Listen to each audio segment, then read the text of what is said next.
下面有一个浊水绞笼，直接润小麦。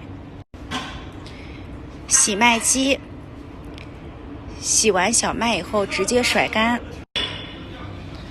4台磨粉机，平筛制粉，后面有一个双仓筛。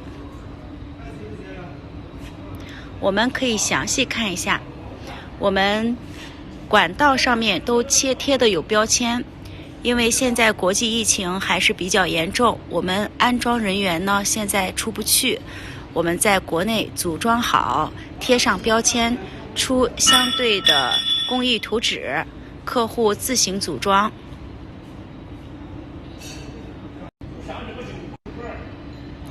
刷粉机，我们看一下后面的工艺。配电柜，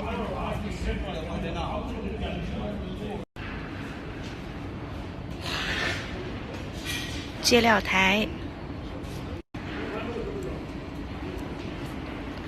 双仓筛，绞笼。组装好以后，我们再拆下来喷漆发货。